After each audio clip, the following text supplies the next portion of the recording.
Welcome back to the Daily Mastermind. My name is George Wright III with your daily dose of inspiration, motivation, and education. We've got another episode on the road. I'm out in my motorhome, and I want to be able to give you a message today of something that I think might be applicable to a lot of things going on in our economy and our world.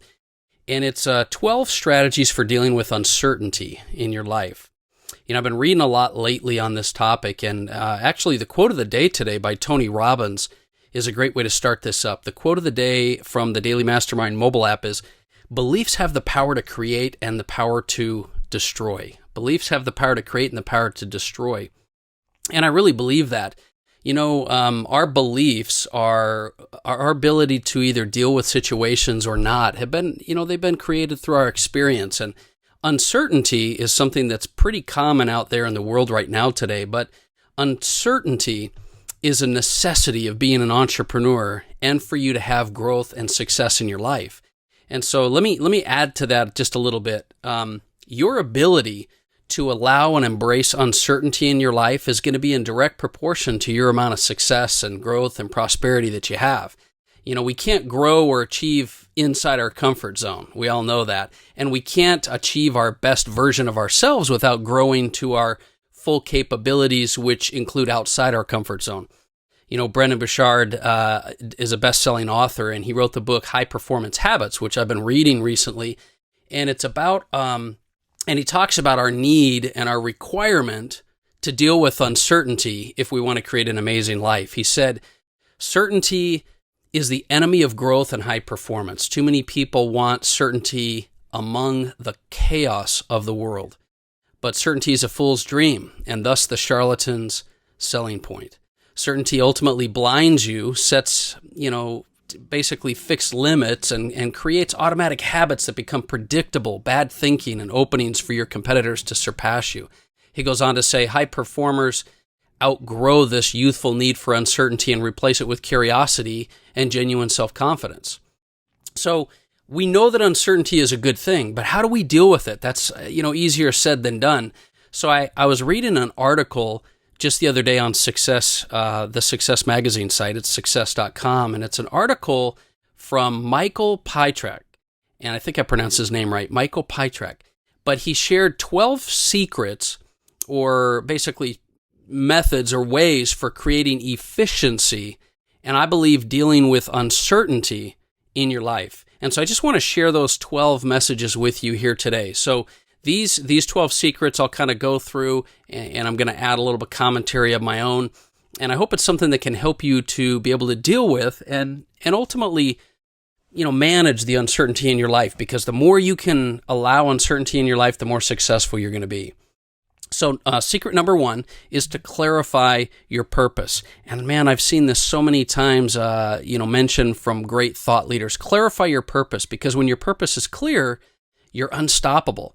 When your purpose is clear, your motivation level increases and you find solutions far quicker to your problems that you're facing than if you're just wandering throughout life. Secret number 2, create a will not do list. Create a will not do list. Now, my partner, Robert Stuberg, he likes to create a list every year like most of us would do daily, New Year's resolutions. He creates a list every year of things he's going to eliminate or delegate from his life.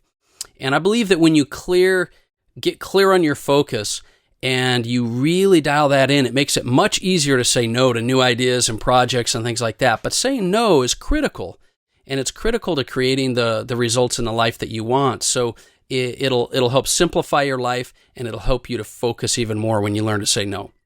Okay, secret number 3, play offense, not defense. Play offense, not defense. Most people spend their entire lives playing defense because they're just reacting to life and they're constantly distracted by everything going on. The day-to-day issues that come up are pretty overwhelming, and especially right now. And if you're not too careful, they just distract you and time goes by. So sometimes we need to let a few balls drop in order to, focus on moving forward in our life. But more importantly, you need to schedule and focus on driving your team, your life, your priorities ahead through offense as much as possible. Find areas of your business and your life to focus on that are non-negotiable. These are blocks that you push forward in your schedule that are going to take you to the next level so that you can become a great offensive player, not just going through life playing defense. For example, when you're working on you, like meditation or journaling or working out, don't neglect these areas. Make those areas that are fixed in your schedule no matter what, and then you'll be playing more offense. Secret number 4, practice self-care. Practice self-care. Because here's the thing. You are your greatest asset, right? And I like how the author, Michael, puts it in his article. I'll just kind of read part of his article. The most neglected piece of any productivity plan is your most important asset, you. Success coach and entrepreneur David Bayer says 80% of success is determined by your mindset, which we know. And if the programming between your ears is delivering anxiety, doubt, fear, frustration, it doesn't matter how much hustle or hard work you're doing. It's going to come work against you. One key to creating an optimal mindset is to invest in self-care. Hikes in the woods, playing your favorite game, good meals, time with friends, whatever recharges you and your soul. You can do your best work when your mind and heart are overwhelmed, or you can't do your best work when your mind and heart are overwhelmed. So you wouldn't constantly run an engine at the red line without oil, right? You have to take care of your car. Now, a note that he puts is brushing your teeth, taking your meds, reading self-help books. That's not self-care, okay? You've got to work on things that help supercharge your spirit and inspire you, and that is self-care. Okay, so now secret number 5, leverage health hacks. I've really gotten into this recently because health is by far the quickest way to improve your mindset and your results.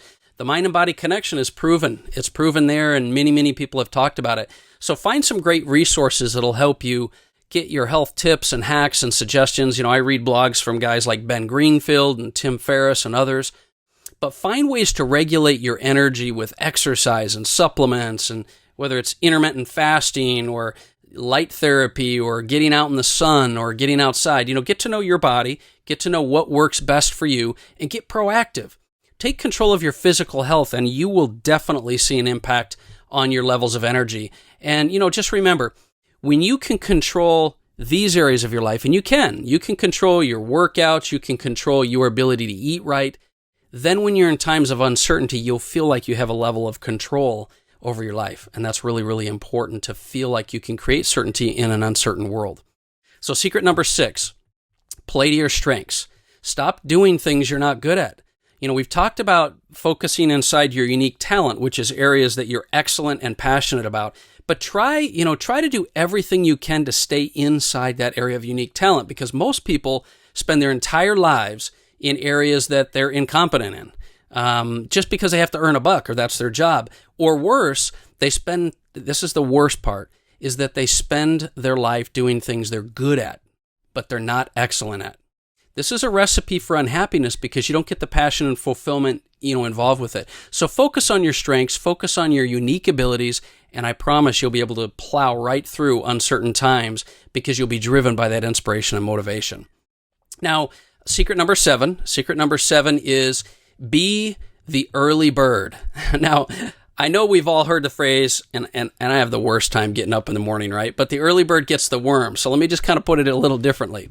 I was listening to an interview with Ed Milet the other day, and he was talking about how his life and business was constantly in chaos.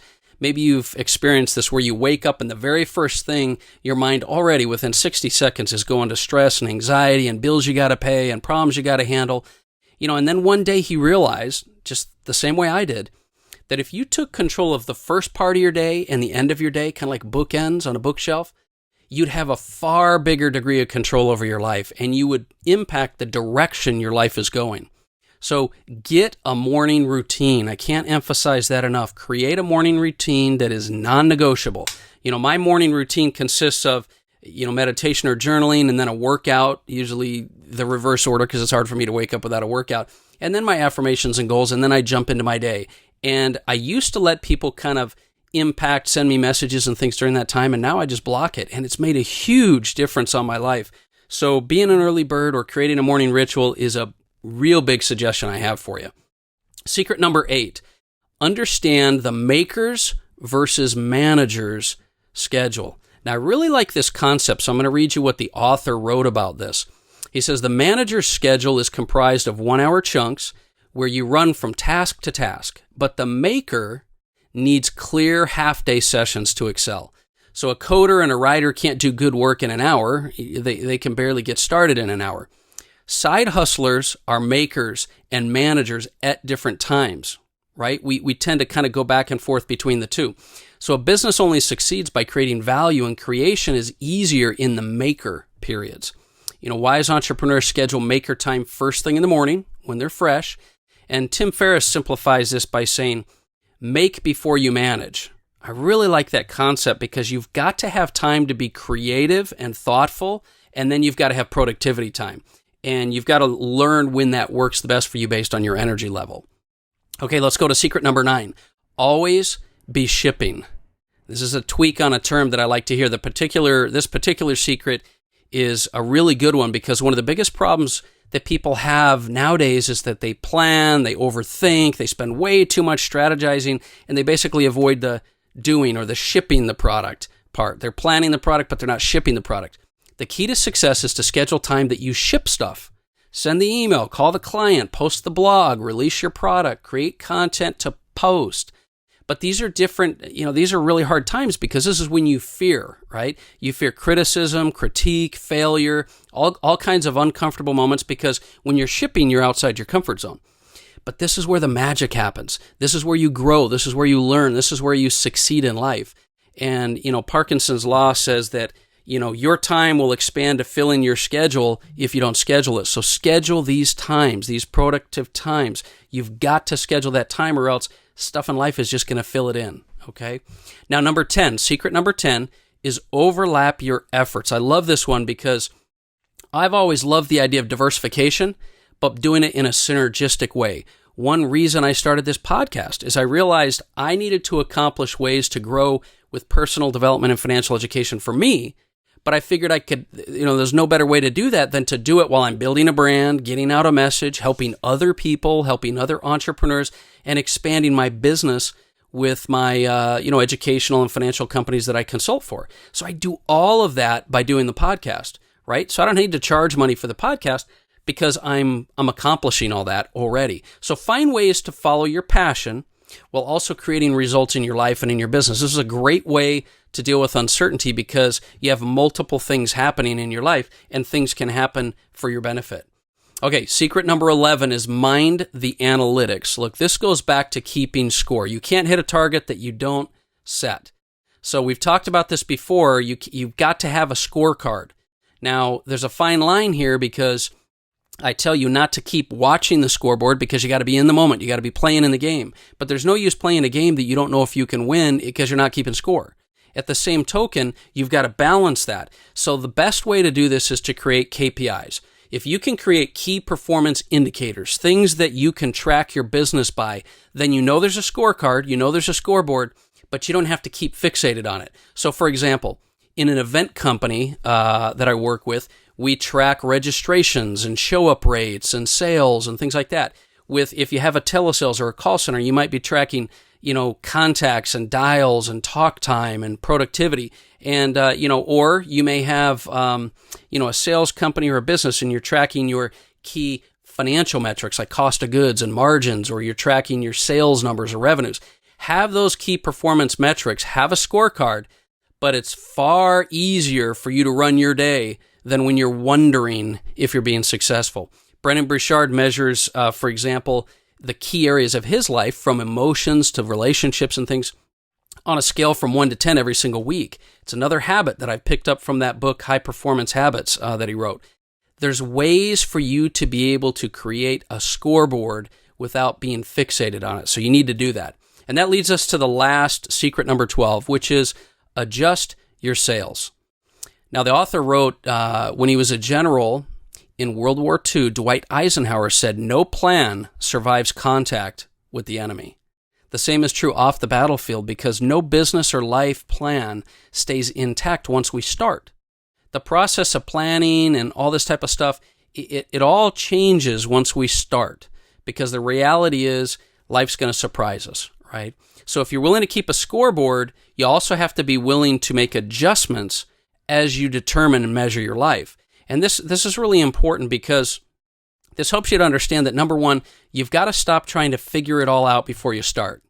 because no one knows the path that you're going to travel until you travel it. You're not going to know what's going to happen. So don't over plan, get started. And then second, be willing to be humble and honest when you see mistakes and errors and you need to change direction. Pride sometimes stands in the way of you realizing this, or you're so, dead set on a product or a brand or a thing that you just love and you knows it's going to work. Don't be tied to it. The market's going to tell you what works and what doesn't work. Have the humility as a leader to be able to make adjustments and changes. And so that's adjusting your sales. So let's go back over these really quick. Secret number 1 is clarify your purpose. Number 2, create a will not do list. Number 3, play offense, not defense. Number 4, practice self-care. Number 5, leverage health hacks. Number 6, play to your strengths. Number 7, be the early bird. Morning rituals, right? Number 8, understand the maker versus manager schedule. Number 9, always be shipping, doing. Number 10, overlap your efforts. Number 11, mind the analytics. And number 12, adjust your sales. I hope this article and these thoughts have helped you, come up with some key ways on how to deal with uncertainty. It's definitely helped me. I encourage you to go check it out on success.com. And I encourage you to study your own performance. Be an expert on what makes you energetic and motivated and inspired. Because the biggest takeaway I want you to have about this episode is you've got to learn to deal with uncertainty in your life if you want to grow. But you can absolutely find ways to create certainty in an uncertain world in order to personally grow your economy. Uncertainty is going to play out around you. But when you track and monitor and deal with yourself and grow, you can create certainty within that environment. Anyway, that's my message for today. We went a little longer than normal. I really hope you'll share this message with those that might need it. I look forward to hearing feedback from you. Please send me feedback at george@g3worldwide.com or hit me up on the Daily Mastermind on Instagram or Facebook. And I look forward to talking with you tomorrow. Have an amazing day. Talk with you soon.